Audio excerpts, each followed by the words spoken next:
नमस्कार. तर आज मी तुम्हाला कढईमध्ये घरच्या घरी अगदी तोंडात टाकताच विरघळणारी नान कटाई कशी बनवायची तर सांगणार आहे. तर घरात ओव्हन नाही तर काहीही हरकत नाही. तर आज खास मी तुम्हाला नवीन पद्धतीने आजच्या रेसिपीमध्ये अगदी कढईमध्ये बनणारी खुसखुशीत तोंडात टाकताच विरघळणारी पारंपरिक नान कटाई अगदी परफेक्ट प्रमाणासहित सांगणार आहे. ती पण अगदी मार्केटसारखीच बनवून तयार होते. ही नान कटाई इतकी सॉफ्ट आणि क्रिस्पी बनते की एकदा खाल्ली की पुन्हा पुन्हा बनवायची इच्छा होईल. फक्त काही बेसिक घरातल्या साहित्यातच तयार होणारी ही झटपट, इन्स्टंट आणि 100% खुसखुशीत बनते. अशाच पारंपरिक आणि नवनवीन रेसिपी पाहण्यासाठी कीर्तीज रेसिपी चॅनलला सबस्क्राईब करा आणि सोबतच बेल आयकॉन प्रेस करा. नमस्कार यूट्यूब फॅमिली, कशा आहात तुम्ही सर्वजण? आपल्या कीर्तीज रेसिपी चॅनलमध्ये तुम्हा सर्वांचं मनापासून खूप खूप खूप स्वागत आहे. तर मी आशा करते की तुम्ही मस्त आणि मजेतच असाल. तर आज मी तुमच्याशी अगदी एक नवीन रेसिपी बनवून दाखवणार आहे. चला लगेच आपण साहित्य पाहूया. आता इथं बघा, एक आपल्याला मोठं पात्र घ्यायचं आहे. आता त्याच्यामध्ये आपल्याला अर्धा कप साजूक तूप घ्यायचं आहे आणि ते आपल्याला वितळून घ्यायचं नाही, एकदम असं घट्ट तूप हवं आहे. आता याच्यामध्ये आपल्याला 1 कप पिठी साखर घ्यायची आहे. आता ती साखर बघा, इथं मी मिक्सरमधून काढली, तर ती चाळणीने चाळलेली नव्हती, तर मी ती चाळून घेतली. आता याची आपल्याला चांगली अशी ही पेस्ट याची फेटून घ्यायची आहे. साखर आणि तूप याची चांगली मस्त अशी क्रीमी पेस्ट बनवून घ्यायची आहे. तर मला त्याच्यामध्ये असं व्यवस्थित फेटून घेता आलं नाही, म्हणून मी इथं बघा मोठं एक पात्र घेतलेलं आहे आणि विस्करच्या साहाय्याने आपल्याला एका डायरेक्शनमध्ये आपल्याला साखर आणि तूप याची चांगली अशी क्रीम बनवून घ्यायची आहे. जवळपास आपल्याला इथं फेटून घ्यायला जवळपास 10 मिनिट लागतात. कमीत कमी 8 मिनिट आणि जास्तीत जास्त 10 मिनिट. आता इथं पाहू शकतात, मस्त अशी बघा क्रीमी अशी पेस्ट इथं तयार झालेली आहे. जवळपास आत्ताच्या स्टेपला इथं 10 मिनिट झालेले आहेत.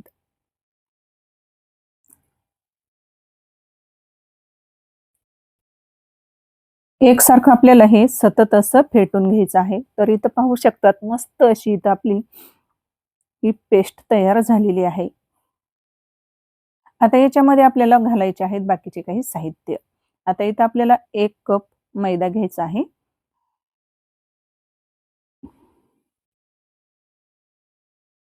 आणि तो चाळणीमध्येच घ्यायचा. नंतर अर्धा कप आपल्याला बेसन पीठ घ्यायचं आहे. पाव कप बारीक रवा घ्यायचा आहे 0 साइजचा.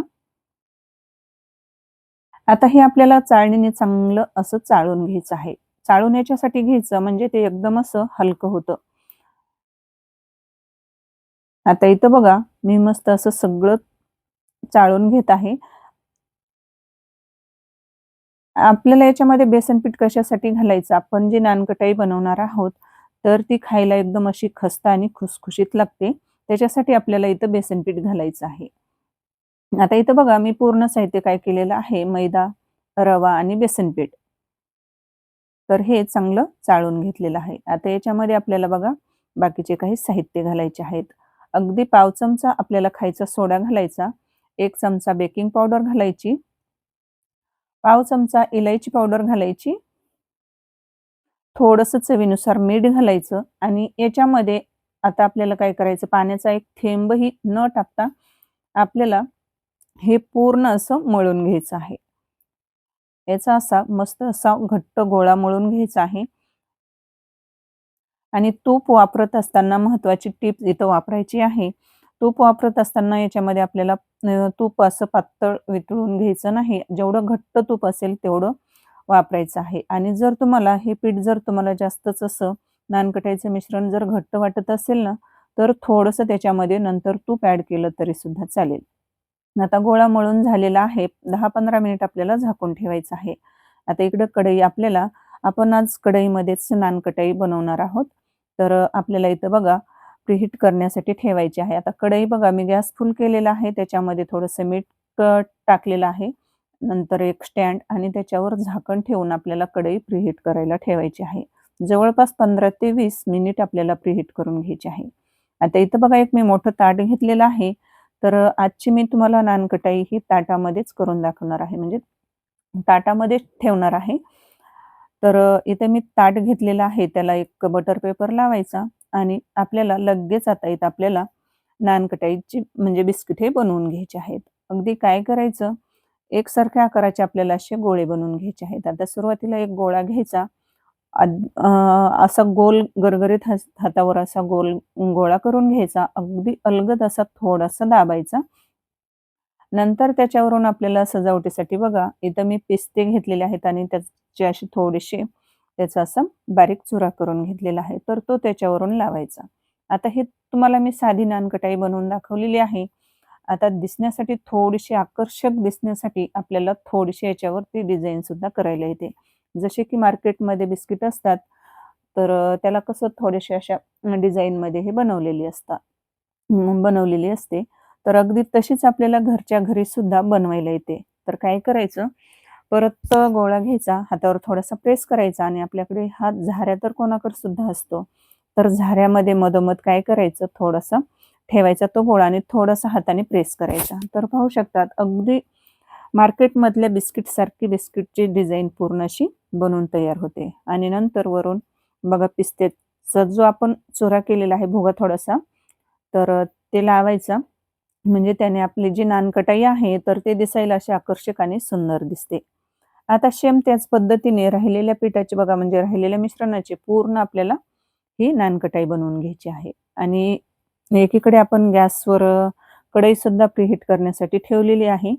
अगदी झटपट बनणारी आहे ही नानकटाई. अगदी घरच्या घरी तुम्ही बनवून खाऊ शकतात, मुलांना देऊ शकतात. तुम्ही या पद्धतीने एकदा जर नानकटाई बनवली ना, तर तुम्ही मार्केटमधून कधीसुद्धा तुम्ही नानकटाई किंवा बिस्किट विकत आणणार नाहीत. तर इथं पाहू शकतात आपली बघा पूर्ण ही बिस्किट म्हणजे बनवून तयार झालेली आहेत. आता आपल्याला बघा ताट काढायचं आहे. कढई आपण प्रीहीट करण्यासाठी ठेवलेली आहे. तर अलगद आपल्याला हे ताट उचलायचं आणि स्टँडवर बघा त्या कढईमध्ये ठेवायचं आहे. ताट हे व्यवस्थित ठेवायचं आणि झाकून ठेवायचं. जवळपास आपल्याला 20 ते 25 मिनिट आपल्याला ही अजिबात उघडून पाहायचं नाही.